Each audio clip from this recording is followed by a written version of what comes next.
Bonjour à tous, soyez les bienvenus sur Western Armenian TV. Les titres principaux d'aujourd'hui. Soirée commémorative dédiée au 160e anniversaire d'Andraniko Ozanian. La 9e session ordinaire de l'Assemblée nationale d'Arménie occidentale. Nous nous joignons aux Arméniens pour rendre hommage à la mémoire de ceux qui sont morts à Sumgait en 1988. Ambassade des États-Unis en Arménie orientale. Le véritable organisateur des massacres de Sumgait, les dirigeants de Bakou, est resté impuni. Fondation Guérard. Le non-martyr est un symbole de vérité historique et de préservation de l'identité. Anouch Aroutunian. Nettoyage ethnique, meurtre et arrestation illégale des Arméniens d'Artsakh perpétrés par Bakou. Conférence internationale sur l'Artsakh. Un employé du British Museum a présenté l'histoire de la statue en bronze d'Anaït. Le 26 février a eu lieu une soirée commémorative dédiée au 160e anniversaire d'Andraniko Ozanian organisée par Karapet Karapetian. L'événement a réuni la communauté patriotique pour rendre hommage à la mémoire du général arménien. La soirée a été remplie de performances musicales et de danse ainsi que d'interprétations de chants militaro-patriotiques qui ont souligné l'esprit combatif d'Andraniko Ozanian. Une atmosphère particulière réglée dans la salle où était également présent le drapeau de l'Arménie occidentale symbolisant la continuité de la lutte nationale. Lors de l'événement, Karapet Karapetian a été récompensé par la présidente de la République d'Arménie occidentale, Lydia Markossian, pour ses services rendus au pays. La médaille honorifique a été remise à Karapet Karapetian par la présidente de l'Assemblée nationale de la République d'Arménie occidentale, Nelly Aroutunian. L'événement a une fois de plus souligné le rôle de l'importance d'Andraniko Ozanian dans la lutte de libération arménienne, prouvant que son esprit continue de vivre parmi le peuple arménien. Le 26 février s'est tenue la 9e session ordinaire de l'Assemblée nationale d'Arménie occidentale.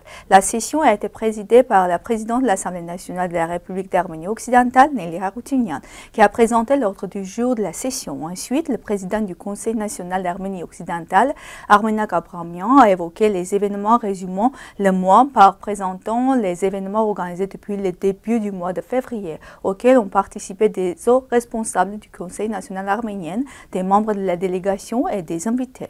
Une question importante a également été inscrite à l'ordre du jour de la session, la discussion sur les questions liées à la préservation des monuments culturels arméniens en dehors de l'Arménie orientale. Il a été souligné qu'il est nécessaire d'unir les Arméniens autochtones pour préserver le patrimoine culturel arménien, les découvertes anciennes et les monuments en les publiant avec les photos et des vidéos sur un site web spécialement créé. Après avoir discuté des questions d'une importance sans précédent, M. Armenak Abramian a répondu aux questions des députés à la fin de la séance. Un certain nombre d'autres questions d'actualité ont également été discutées. Aujourd'hui, nous nous joignons aux Arméniens pour pleurer la mémoire de nos compatriotes victimes des violences azerbaïdjanaises à Sumgait en 1988. Cet événement tragique a été marqué par le massacre brutal de personnes innocentes qui est devenu une autre page noire de l'histoire de l'Arménie. Nous nous inclinons devant la mémoire des victimes en gardant leur nom sacré à jamais vivant. Ambassade des États-Unis en Arménie orientale.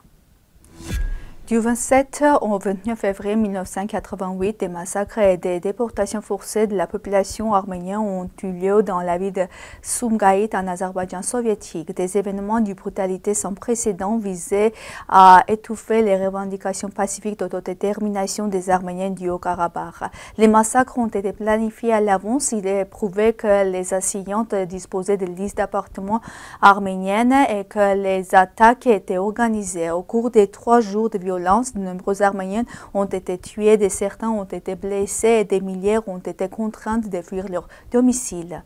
Malheureusement, ce crime n'a pas reçu d'évaluation politique et juridique appropriée de la part de la communauté internationale.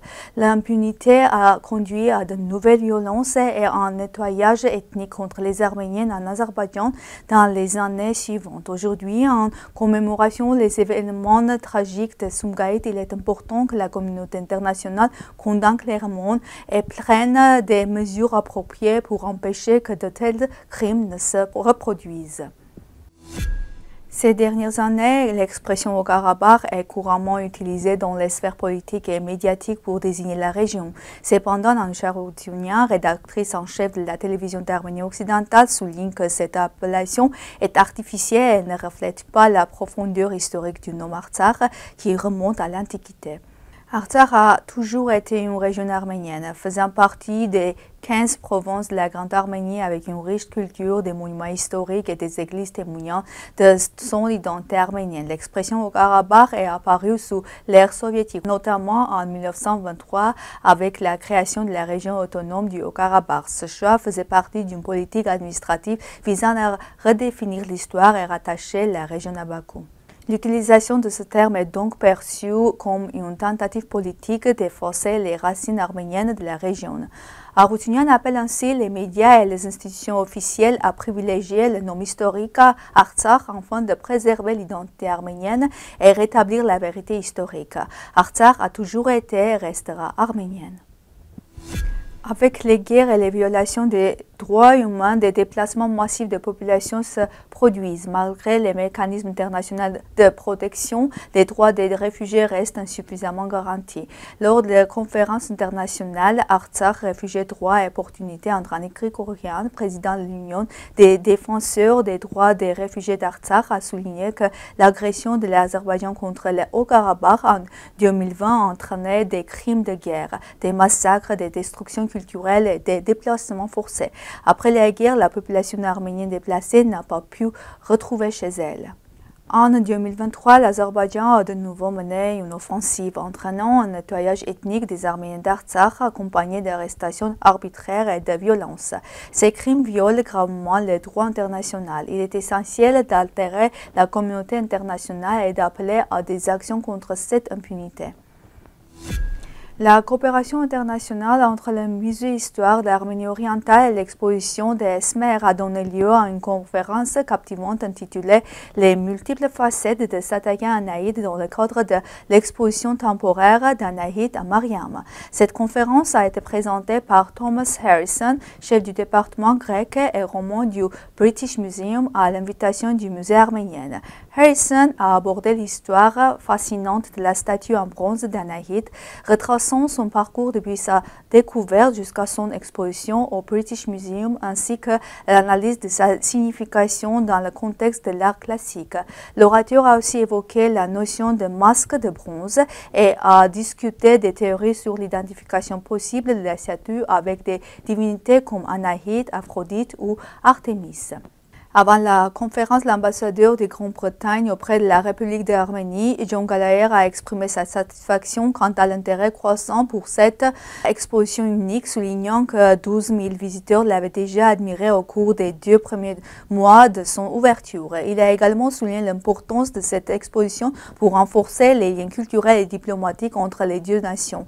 En conclusion, l'ambassadeur a encouragé tous les présents à visiter le musée pour découvrir la statue d'Anaïd, un témoignage précieux de l'héritage arménien avant la fin de l'exposition. C'est tout pour aujourd'hui. Merci d'être avec nous. Au revoir.